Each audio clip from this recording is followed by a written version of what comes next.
Depuis un moment, j'ai un rêve. Celui de traverser les Alpes dans leur entièreté. Parcourir la dorsale alpine sur les chemins d'altitude. Sortir des sentiers battus pour découvrir les espaces sauvages des Alpes. Plonger dans plusieurs mois d'inconnu, sur plusieurs milliers de kilomètres. En partant de Vienne, la montagne s'élève dans les vastes forêts autrichiennes. J'ai suivi la crête, jusqu'au glacier suisse, puis la frontière franco-italienne, sur un itinéraire sauvage.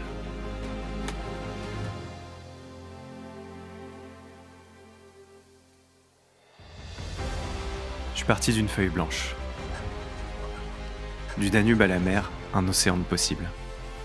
J'ai tracé un fil rouge sur près de 2000 km. Je me suis dit qu'il me faudrait 4 mois pour les faire. L'objectif du premier mois, le sommet de l'Autriche, le Großglockner. Ce que j'ignorais, c'est que ce premier mois serait le plus difficile.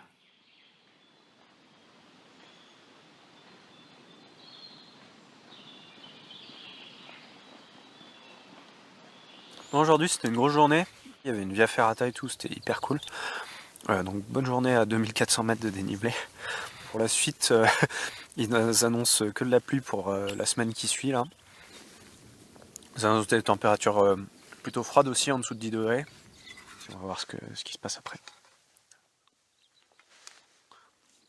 C'était vraiment ma plus grosse peur avant de partir. Avoir de la pluie, beaucoup de pluie, sur plusieurs jours.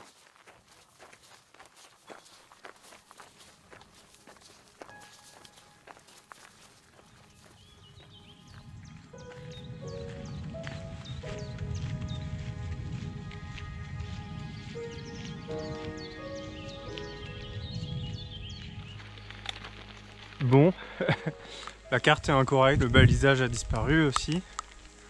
Je suis trempé. Mais en fait, ça va. En fait, il fait pas froid, il n'y a pas de vent. On voit rien du tout, je suis perdu dans mes pensées. Bon, c'est cool.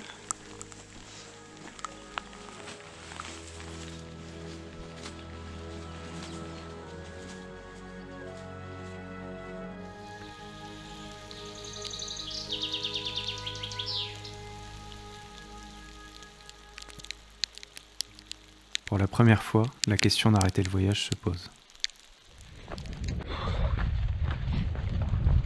Là, ça fait 5 jours que c'est comme ça dans le blanc. Mon téléphone marche plus parce qu'il a trop pris l'eau. Mon matos est complètement trempé. Il fait 5 degrés.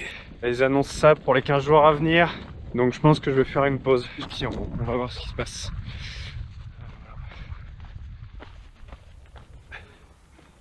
Je me suis retrouvé dans le froid, gelé, frigorifié, complètement trempé, à me demander ce que je faisais là en fait. Oui. Génial. Je suis refait de ouf. Et je me retrouve sur le projet de moi d'il y a 3 à 5 ans, dans des paysages que je ne vois pas. Au bout d'un moment, la météo s'améliore un petit peu, je repars.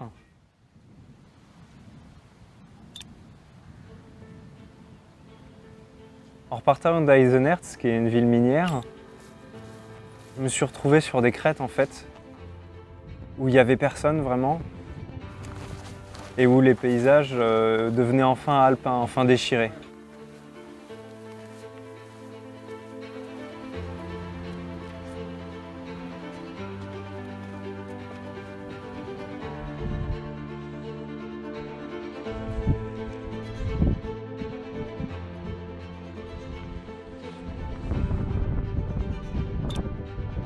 Voilà, arrivé en haut, tu penses juste c'est le...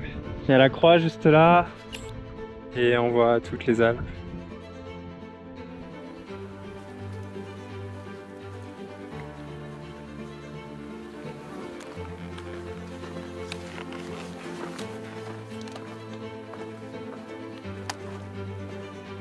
C'est magnifique cet endroit là, toutes les Schlamingen Towern, c'est super beau.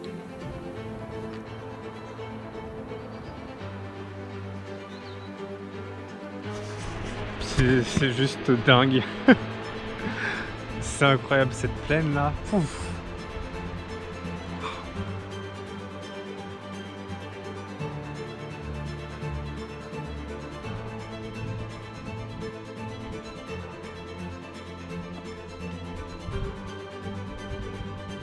Il y a des endroits où il faut pas glisser.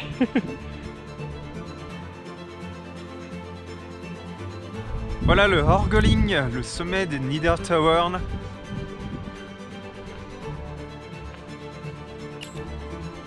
Voilà la vallée où j'ai dormi là cette nuit. C'est super.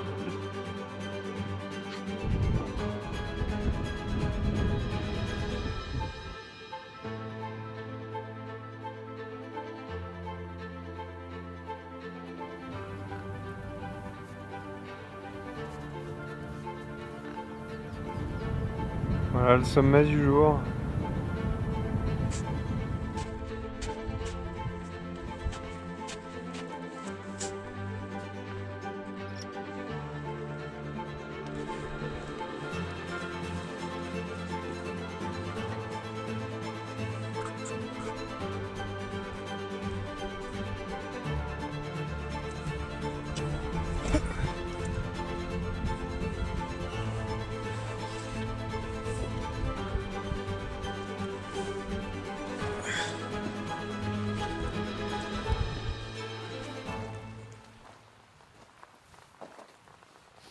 Et là, je commence à arriver vraiment dans des hauteurs très enneigées. Et malgré des petits crampons et le piolet, je fais des belles glissades. Il fait très froid aussi. Et les couloirs de neige sont très exposés. Il y a encore du mauvais temps qui est annoncé. Les refuges sont complètement fermés parce que j'arrive avant la bonne période. Donc je décide, face à tout ça, d'adapter le programme et de filer vers le nord en espérant qu'il y ait du soleil. En fait, je pensais pas que je m'habituerais aux jours de pluie. Au final, c'est agréable presque. T'es perdu dans tes pensées et comme d'hab, hein. Et tu marches.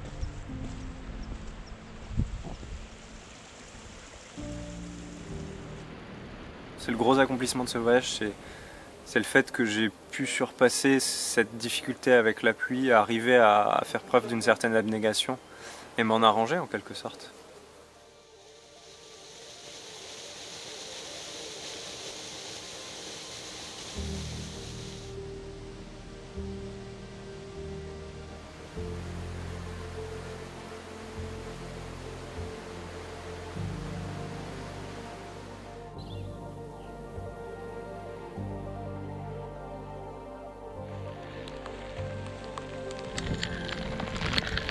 C'est des grêlons.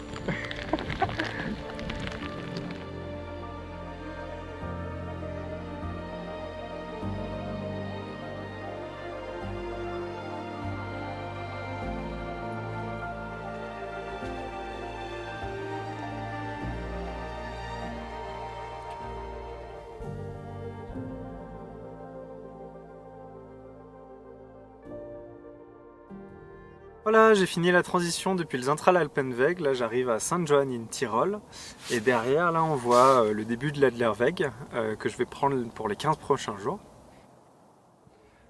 Il faut savoir qu'en Autriche, le bivouac est officiellement interdit. La contrepartie, c'est qu'il y a des refuges partout. Je suis rempli de préjugés vis-à-vis de ce chemin quand j'arrive, parce que c'est un chemin touristique que j'imagine très fréquenté et donc un peu banal.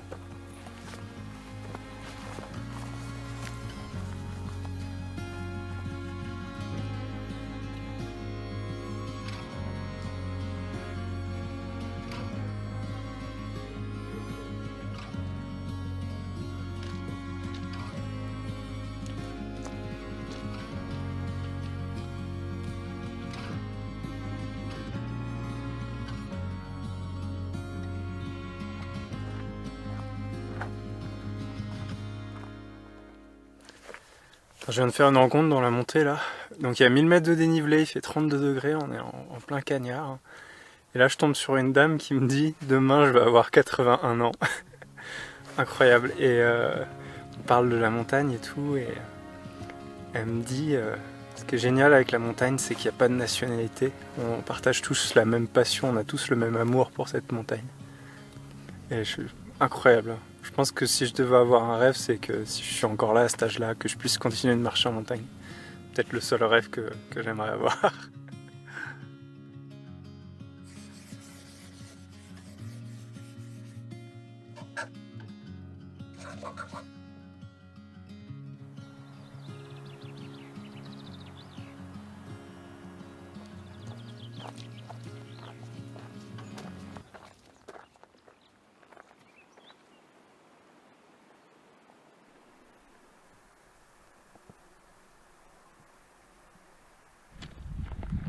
C'est incroyable cet endroit-là. Une énorme falaise et il y a un super lac là.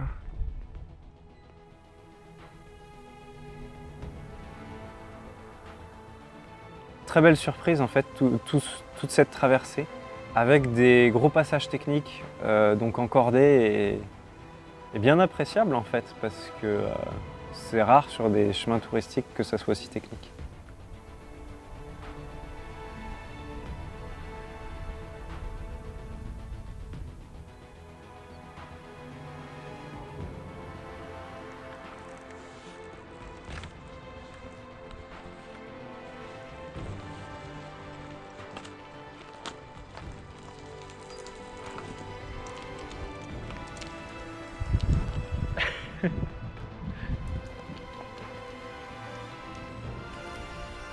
Depuis le début, j'ai des galères matérielles quasiment tous les jours. 2 jours avant, c'est le cap d'alimentation de la montre qui me guide. La veille, je fais une grosse chute et je casse la flasque dans laquelle je bois. Bon, une galère matérielle de plus, au sommet la bonnette s'est envolée. Voilà, ça n'arrête pas là ces derniers jours. Moi ça commence à me fatiguer un peu, là j'ai passé 2 heures à la chercher sans succès. Je sais même pas si je vais arriver à finir l'étape du jour. Mais je pense que dans ce genre de projet le plus dur à gérer c'est l'accumulation des choses. Et là ça s'accumule. Ce qui est sûr, c'est que toutes ces emmerdes à chaque fois mettaient en péril un peu le trajet. Et à chaque fois, peu importe les emmerdes, j'ai réussi à trouver des solutions avec une super équipe support d'ailleurs qui m'a supporté à distance, donc merci à eux. Et ça, tout le long du voyage, c'était une belle démonstration qu'en fait, en tant qu'être humain, on a une capacité à s'entêter et à persévérer. Ça y est, c'est parti. Ça commence. C'est taillé Ricard ça ou pas? Aïe.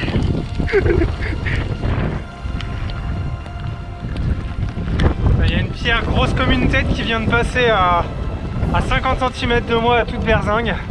Je suis très chaud je crois. Un peu de vent.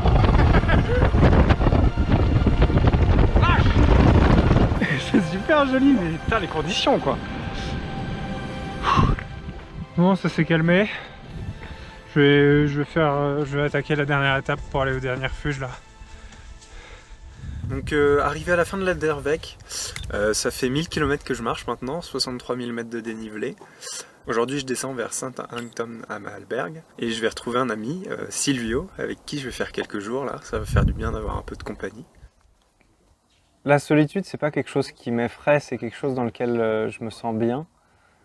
Par contre, quelque chose que je n'avais pas vu venir, c'était le manque vis-à-vis de mes proches. Je pensais pas qu'en partant aussi longtemps, il me manquerait autant. Ouais. Du coup, je suis rejoint par Silvio. Salut. Hello. On part de Saint-Anton et puis il m'accompagne pour un nombre indéfini de jours. Tant qu'il pleut pas trop. Tant qu'il pleut pas trop. Est-ce que t'es content de m'avoir rejoint? Ça, c'est un plaisir tous les instants. Ça va la randonnée en Autriche. Ça fait longtemps que j'avais pas vu de glace. Et les éclairs? Horrible. Ouais, c'est vrai que la chaleur de Lyon, en vrai, ça m'avait un peu saoulé. Est-ce que tu préfères la sécheresse en France ou la pluie en Autriche? Allez, je réponds pas.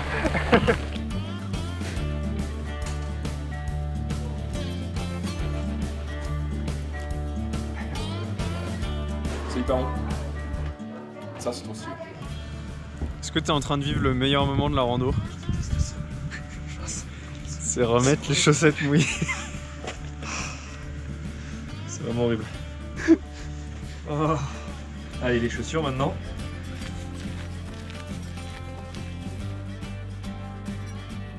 Donc avec lui, j'arrive en Suisse. C'est une libération un peu parce que ça fait 2 mois que je suis en Autriche et que j'ai envie de passer à autre chose. J'ai envie que ça avance.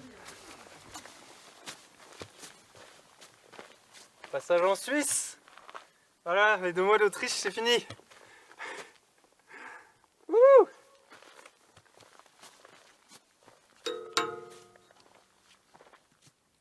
J'ai beaucoup apprécié l'Autriche. Les refuges sont de très bonne qualité, très abordables.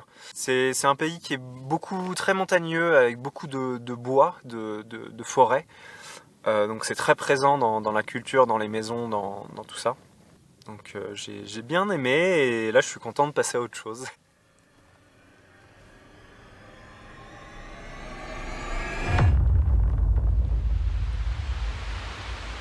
Bon, méga tuile. Hier là entre les 2 averses, j'ai oublié mon pantalon au refuge. Donc j'ai plus de pantalon. Et il y avait 350 € de cash dedans. Sachant que là j'ai pas de sponsor pour ce voyage.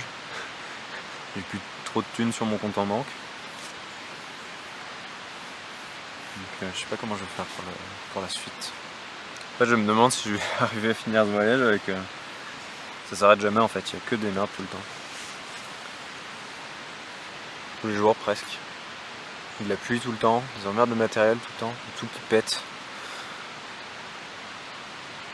Ouais.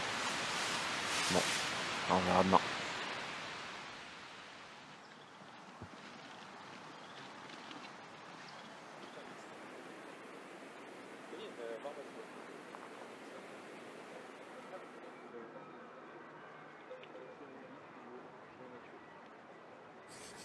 Au bout de 4 jours ensemble, on arrive dans la première ville suisse.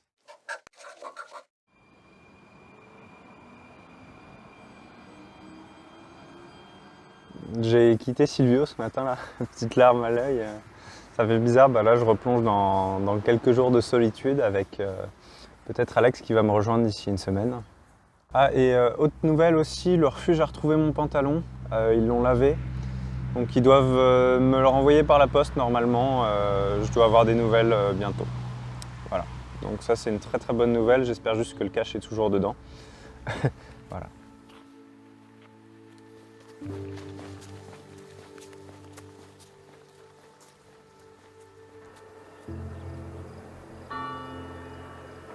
Je suis content d'être enfin arrivé en Suisse. Ici, le bivouac est toléré en altitude.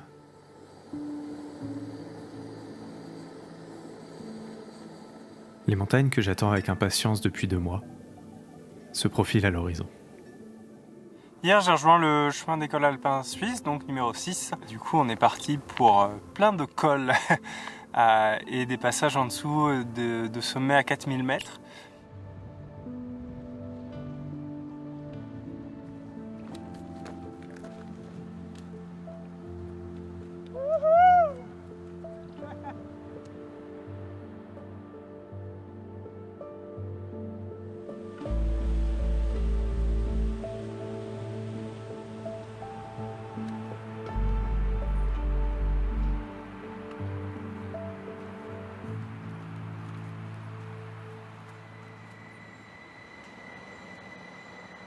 Après quelques jours tout seul, je retrouve Alex. Alex, c'est un ami rencontré sur la haute route pyrénéenne l'année passée. Bonjour. On fera toute la partie suisse ensemble. Comment va? Ça va bien? T'es content de m'avoir rejoint pour cette super traversée? La météo est parfaite. Voilà. Je regrette pas du tout d'avoir choisi ça plutôt que la plage.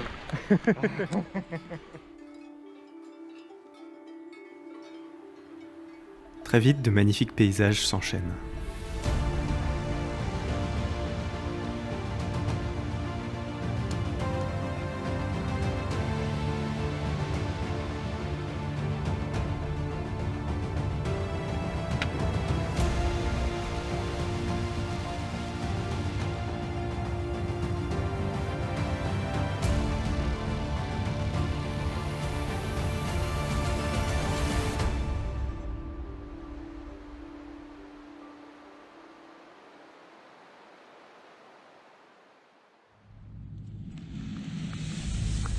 Il commence à neiger là dehors. Les sommets sont déjà recouverts un peu. La neige c'est mieux que de la pluie quand même globalement. On est quelle date, Alex, déjà? Le 6 quoi? Août. 6 août. Et c'est un dimanche. C'est Sunday.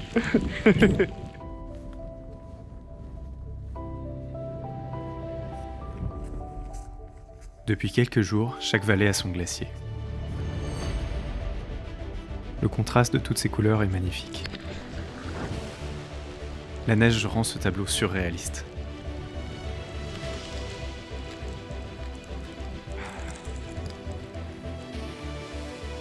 Plus nous avançons, plus les glaciers sont stupéfiants.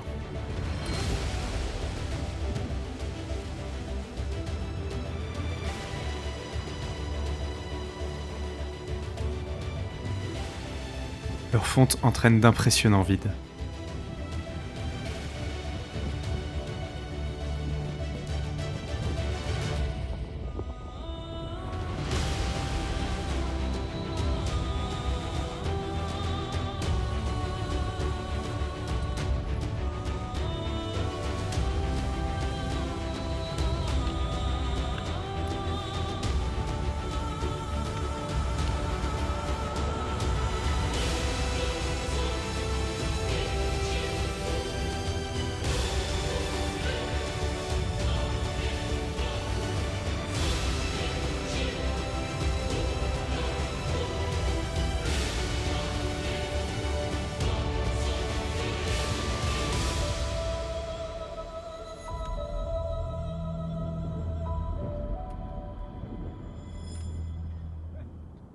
C'est dans cette apothéose que mon passage en Suisse touche à sa fin.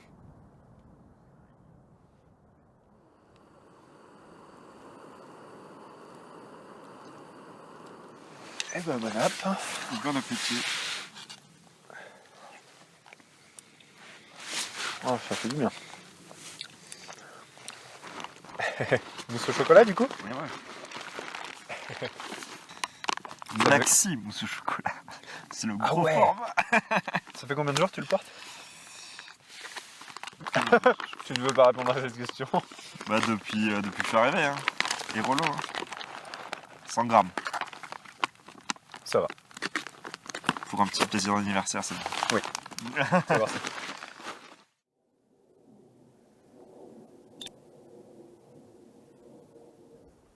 Bon, Et voilà, dernier jour ensemble. ouais. Là, c'est la dernière étape du chemin d'école alpin suisse. On est arrivé à l'hospice du Saint-Bernard, du Grand Saint-Bernard. Ouais. Voilà, donc on se sépare. On a fait la Suisse comme prévu ensemble. Donc on se dit au revoir. Et pour moi, c'est l'heure de sortir des sentiers. C'est le moment que j'attends depuis le début. Et on retrouve déjà les cailloux et les trucs techniques.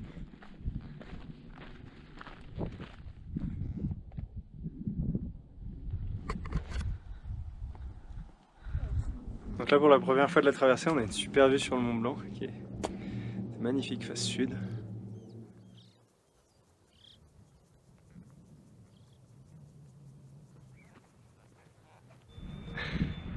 Voilà, je suis arrivé sur la Transalpe. Je suis au courant parce que là, c'est le seul chemin de la vallée. Et la Transalpe, elle va là-bas. Alors la Transalpe, c'est un peu particulier parce que c'est un itinéraire qui est vraiment méconnu, qui a été créé en 2008, qui est complètement différent du GR5. Il a la prétention de traverser uniquement dans des espaces sauvages, en restant au-dessus des sentiers et en dessous des glaciers. Et je voulais découvrir ce sentier que peu de personnes parcourent en fait, qui est peu fréquenté. Ce que j'aime bien avec ce genre d'itinéraire, c'est que déjà tu es dans des endroits qui sont somptueux, déserts, tu es tout seul. Et surtout en fait, tu dois imaginer la trace, où est-ce que j'aimerais passer. En fait, je suis une trace GPS qui est pas précise du tout, qui passe sans doute pas au bon endroit. Mais ça me sert juste à savoir le cap en gros que je dois prendre. Et le reste, c'est complètement à l'instinct. Mais du coup, ça offre une liberté qui est incroyable.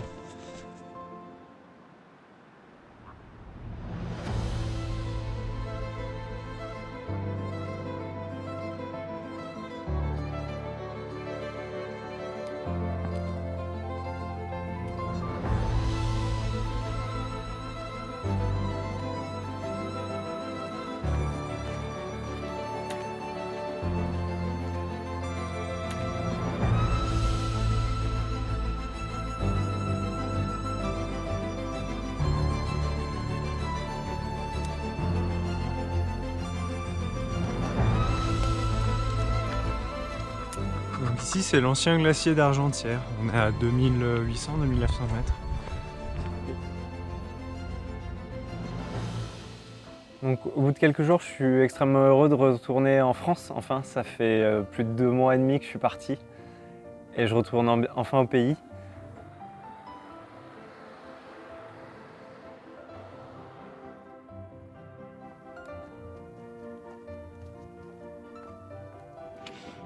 Bon, encore dans un hors sentier le plus total. Parce que là j'ai aucune idée d'où ça va. On va faire à tâtons. J'ai pris une photo de la face pour éviter de me retrouver dans des endroits inadéquats.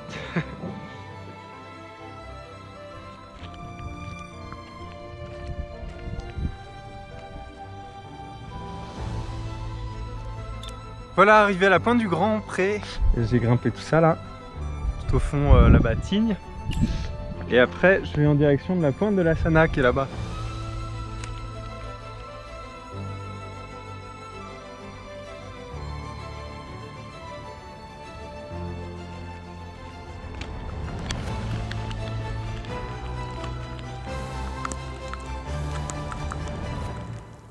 J'ai réussi mon défi du jour. Traverser la Vanoise en une journée. Voilà, arrivé au refuge. Le soir, dans un silence assourdissant, un orage éclate à l'horizon. Je reste scotché un moment avant d'aller me coucher.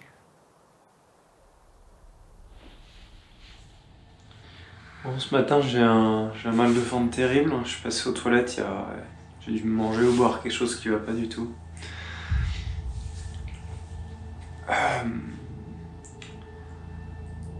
Je vais passer en ville ce matin, essayer de voir si je peux pas récupérer un médicament. Là, c'est compliqué. Bon, je passais à la pharmacie. Je tenais pas debout dedans. Donc là, j'ai pris les médicaments et puis on va voir si ça passe ou pas. Coup dur.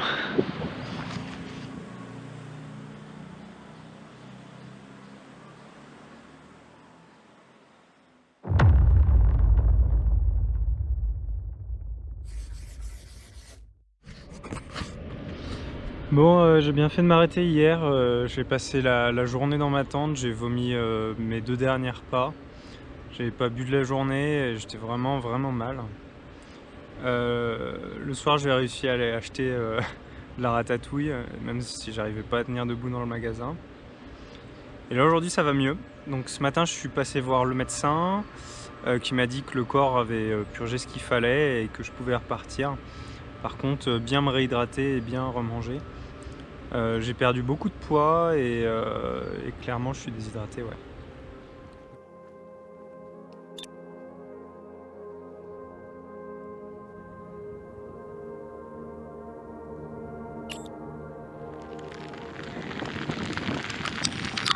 Je crois que la pluie elle me lâchera pas de tout le voyage, hein. Il n'y avait rien de prévu aujourd'hui, hein. Bon voilà, ça c'est quand il y a vraiment des conditions de merde et beaucoup trop de vent dehors. C'est possible de faire chauffer dans l'auvent là, faut faire gaffe qu'il n'y ait rien qui soit à côté. Et le plus important c'est que ça soit ouvert là-haut pour qu'il y ait un flux d'air qui élimine le monoxyde de carbone. Et après bien aéré pour être sûr de ne pas s'intoxiquer. Parce que c'est mortel, on peut mourir de ça.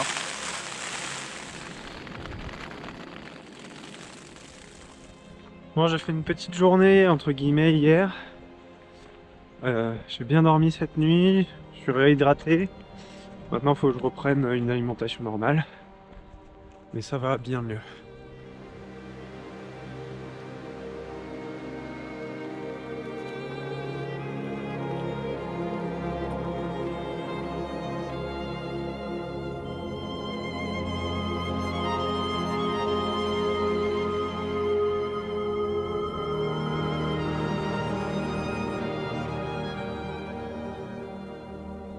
Clairement, ça c'est des traces de bouquetin, pas des traces de pas d'homme.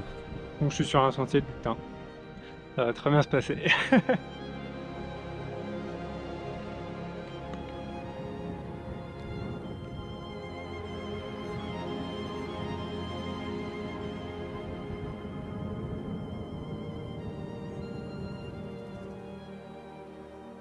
Une fois la difficulté passée, je trouve un super spot de bivouac. Le lendemain, direction le Kera. Voilà le sommet du Kara-Montran, avec le Viso là-bas qui est dans les nuages. Et là je vais dévier un peu du trajet prévu pour faire le chemin de crête qui a l'air plus sympa que de redescendre en vallée. J'adore cet endroit, à chaque fois que je viens ici c'est magnifique.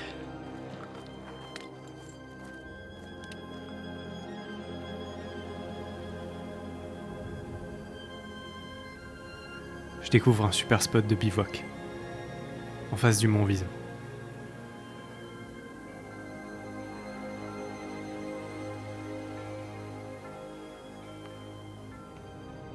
Les paysages sont magnifiquement arides. Le sentier, raide et technique, comme je l'espérais. Avec la sécheresse, j'imagine m'être débarrassé des jours de pluie. J'avais oublié les orages de chaleur. Donc 39e jour de pluie. Va-t-il y avoir plus de pluie que de beau temps sur cette traversée? Le suspense est insoutenable. Putain, je me suis pris une drache là. C'est intense. Donc il y a eu grêle, pluie, etc. Je sais pas si c'est à cause du vent ou quoi, mais je suis trempé dedans avec le vent et le froid. C'est pas hyper agréable.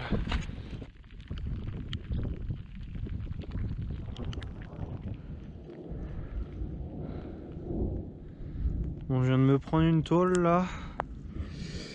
J'ai déchiré mon manteau. Bon.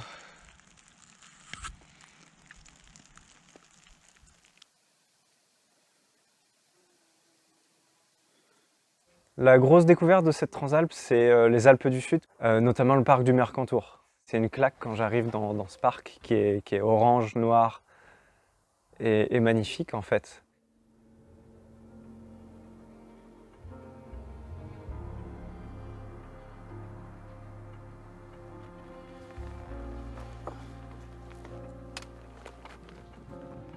Il n'a pas plu depuis 2 mois et demi quand même ici. Hein. Il suffit que j'arrive pour qu'il pleuve.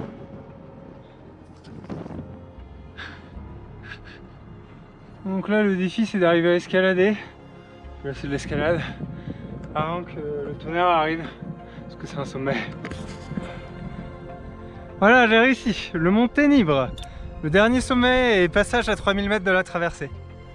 C'est magnifique. Alors il y a l'orage derrière, hein, mais pouah, la vue est incroyable.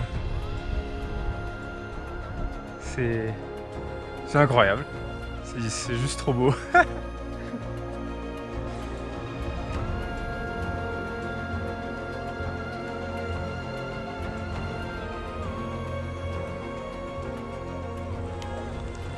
« 40e jour de pluie, c'est officiel, j'ai eu plus de jours avec pluie que de jours sans pluie pendant toute cette traversée.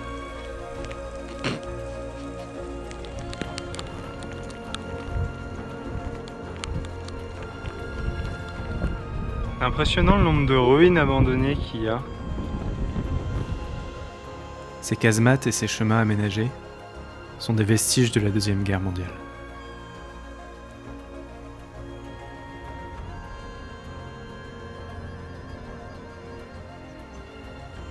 Le matin, tôt, je suis seul à me balader dans ces magnifiques paysages.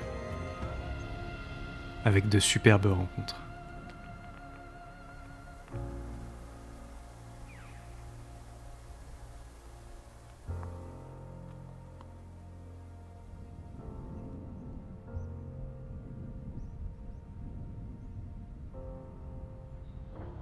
Je viens de franchir la barre des 2000 km et 120 000 mètres de dénivelé en 75 jours de marche. Wouhou!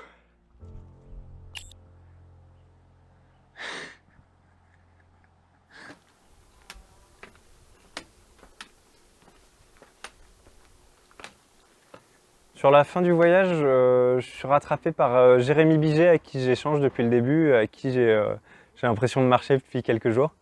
Hello. Et bah enfin, je te rattrape. On a un jour d'écart depuis 20 jours à peu près, Ouais, c'est une ça. quinzaine de Ouais. jours. Ouais. On va sans doute faire la fin ensemble, là, les quelques jours qui restent jusqu'à la fin. On va serrer les coudes dans le mauvais temps. Voilà, avec toute la pluie qu'ils annoncent.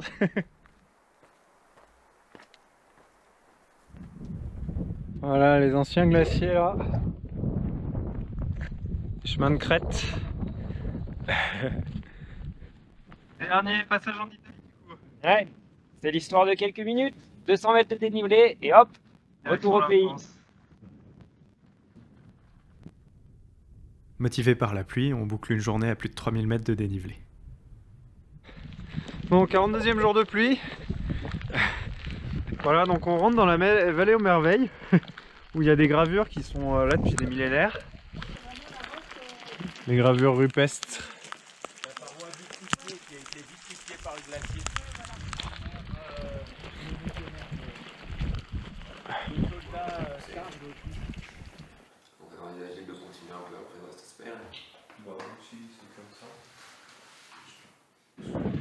On a fait un jour de repos au refuge des merveilles, parce que le temps hier était vraiment infect.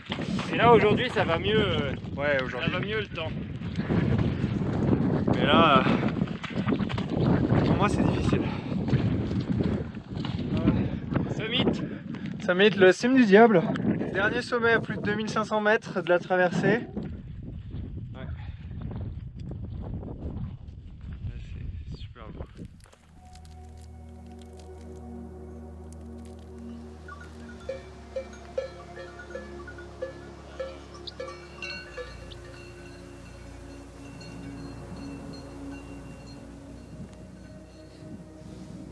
Pour la première fois depuis des mois, je repasse sous la barre des 1000 mètres d'altitude.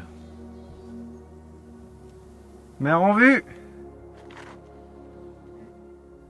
La destination de demain et de tout ce voyage. Bon bah c'est le dernier jour aujourd'hui.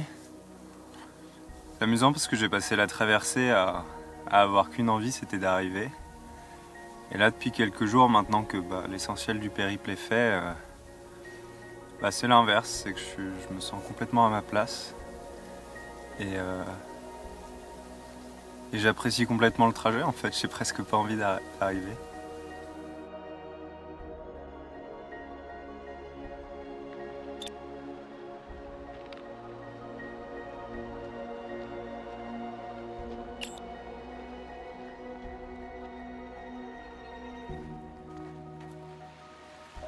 Après cette intense traversée, la mer signe la fin de l'arc alpin. La mer, c'est la rassurante certitude qu'on ne peut plus marcher par là.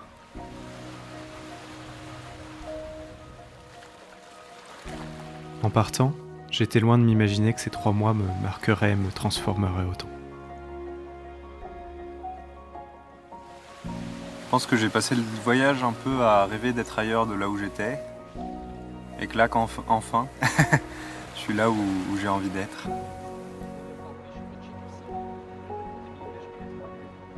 Comme d'habitude, le retour à la ville est étrange.